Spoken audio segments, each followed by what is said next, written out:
మీకు ఈ వీడియో నచ్చినట్లయితే వీడియో క్లిక్ చేసి ఛానల్ని సబ్స్క్రైబ్ చేసుకోండి. ఇక ముగ్గురు వ్యక్తులు శరత్చంద్ర వాళ్ళ ఇంటికి వస్తారు. వాళ్ళని సోఫాలో కూర్చోబెట్టి శరత్చంద్ర మాట్లాడుతూ ఉంటాడు. ఇక మిగతా అందరూ కూడా అక్కడే నిలబడి ఉంటారు.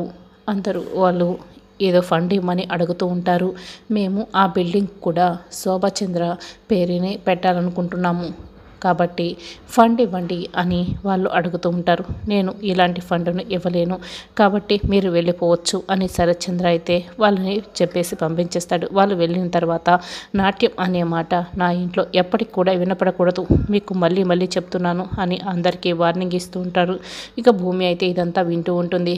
ఇక భూమి, కృష్ణప్రసాద్ ఇద్దరు కూడా గదిలో మాట్లాడుకుంటూ ఉంటారు.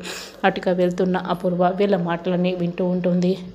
ద గ్రేట్ శోభాచంద్ర గారి కళల్ని అపూర్వ అనే రాక్షసి కాల్చేస్తే కాలిపోతాయా? వాటిని మనం నిలబెడతాం అని భూమి అంటూ ఉంటుంది.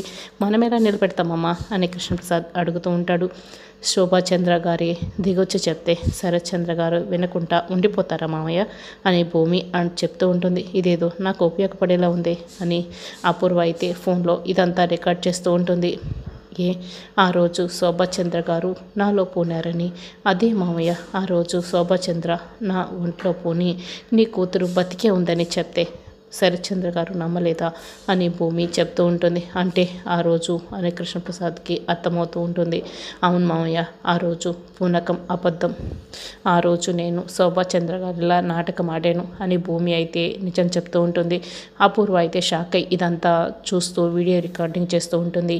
ఎంత నాటకం ఆడావే, నన్ను పిచ్చిదాన్ని చేస్తావా, నా చెంపలు కూడా పగలగొట్టావు కదా, నిన్ను అంత తేలిగ్గా వదిలిపెడతానా అని అపూర్వ అయితే కోపంగా అనుకుంటూ ఉంటుంది. ఇక శోభాచంద్రలా పూడినట్లు నాటకం ఆడి ఆవిడ కళను నెరవేరుస్తాను అని భూమి అయితే కృష్ణప్రసాద్తో చెప్తూ ఉంటుంది.